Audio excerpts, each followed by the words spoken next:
Hey everybody, welcome to another edition of Inside Guns with your host, me, the Yankee Marshal.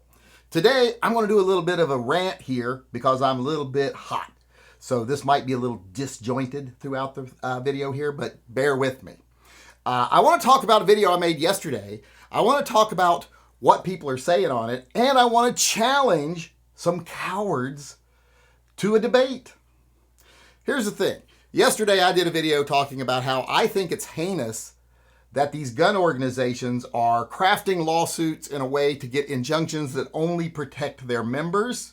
Therefore, they can say, if you want to be protected against this unconstitutional law, you've got to give us money.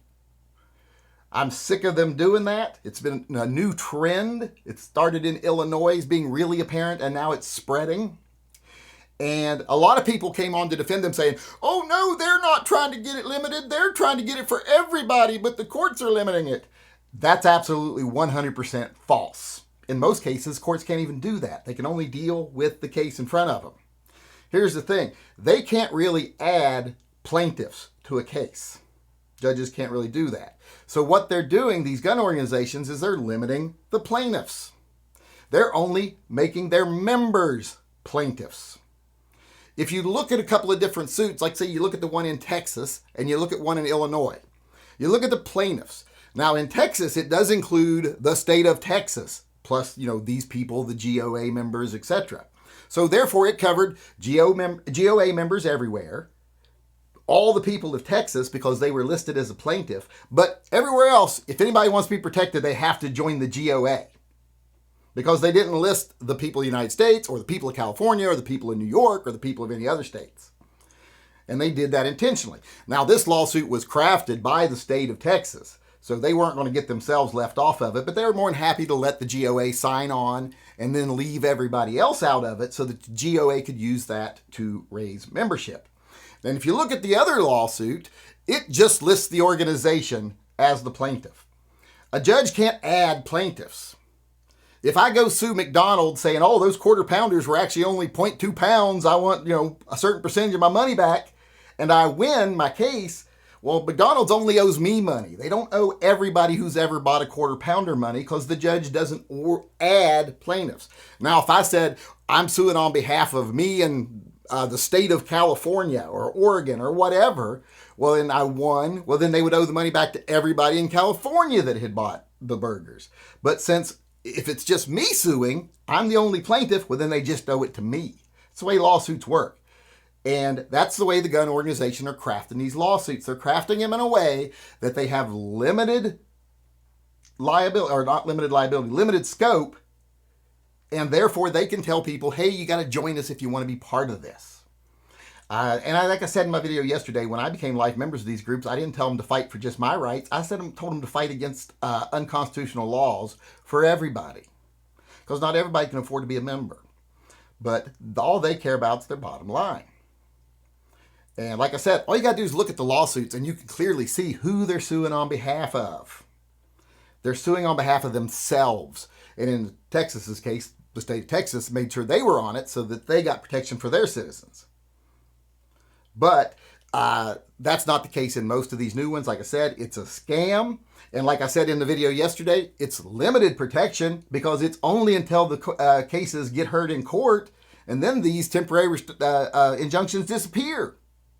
Whether the law is struck down, if it's struck down, then everybody is fine. If it's upheld, then even the GOA members and other organization members, that injunction's gone. You got to abide by the law too. So you're paying for temporary protection against something that wouldn't be enforced against you anyway until the court date. You're paying for protection until the court date when you would have had protection anyway, because they're not going to be enforcing this on people until the court hearings. Until these laws are either upheld or struck down, there's nothing to worry about. So you're paying for false sense of security. And you're falling for a scam.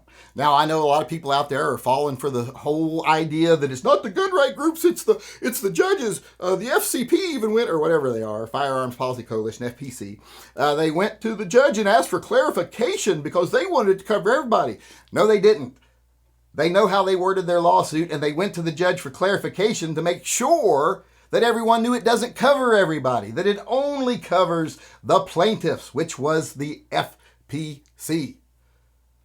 In fact, in the actual order, someone actually came into my chat last night and said, hey, I want to come debate you on this topic. One of the few people that have the guts to do that, a Frenchman, surprisingly, said, hey, the FPC even tried to get it to cover everybody because they asked for this clarification. And I had to show them that, no, that's not what this clarification is. They're not asking to say, hey, this should cover everybody, right? They're saying, hey, make sure everyone knows this only covers the plaintiffs. And in that judgment, if you look at what she says, of course, it only covers the plaintiffs, which was the members of this organization, which is what they wanted. They got that clarification so they could put it on their website and say, look, if you want to get protected, you got to pay the protection fee.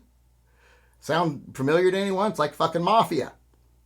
Got some my nice gun rights there. It'd be a shame something happened to them. It's that kind of crap that we're putting up with from these outdated organizations that don't do any good. In fact, they often stand with the anti-gunners. They help write the very laws that they then later try to pretend like they're protecting us from.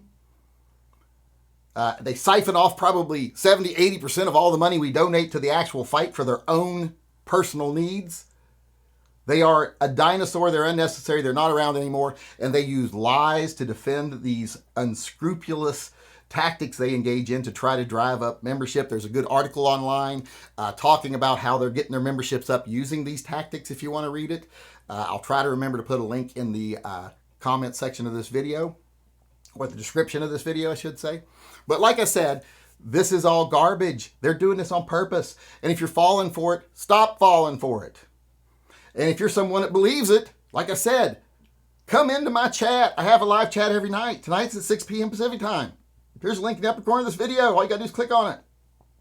Come over, present your case. Be a man. Now, they have sent trolls to my videos before. They actually had one of their people who work for them come to my video once, and he's like, and this was concerning the lawsuit about the bump stocks and how they're like, I was like, I don't like the idea that you're all just fighting for the right for people to have bump stocks and not trying to take down the NFA, which would be a better use of our money. And he said, oh, no, this lawsuit is written in a way that we're going to take out the NFA. And I was like, really? Can you link me to the page where it says that? And he linked me to something, and I'm like, you're using the NFA as justification for your argument. That doesn't take down the NFA, that strengthens the NFA. And then, of course, his kids had to go to bed, so he had to leave, and he said, come back tomorrow, and I've never seen him again. But like I said, if you want to debate me on this, come debate me. If I'm wrong, I'll admit I'm wrong. People in my chats have seen me say I'm wrong all the time. They've had me see me say, I have no clue, and what I'm saying is probably wrong. I don't mind that at all. I like learning new things. So if you think you've got information that proves your point, not just something you've heard said by the gun groups or one of the gun group representatives like Iraq Veteran and Military Arms Channel who work for the GOA, who are on the payroll, come on in, have a debate. You notice none of them will debate it because they know they don't have a leg to stand on. They're doing it for the money. So if you want to come in and debate me, come in and debate me. I'm not doing it for the money. It costs me money to have these debates because usually during a chat we get super chats, which I use to fund pets and vets. When we do these debates, I don't get any super chats, so it costs me money. But I'm willing to do it to defend what's right, or at least be educated on how I was wrong. So if you're someone who wants to defend these organizations, come on in. And to the GOA and other groups, quit sending your trolls to my account because they're so obvious. They get in the chat and they keep saying things, and then people say, hey, where's a link to that information? And then they keep making excuse after excuse after excuse why they can't give you the link and why they don't have time to give you the link. And then they don't come in the live chat. They're like, I don't got time to come in the live chat. But then 30 minutes later, they're still spamming. You know, quit sending your goons in. I mean, they're so obvious. It just makes you look bad.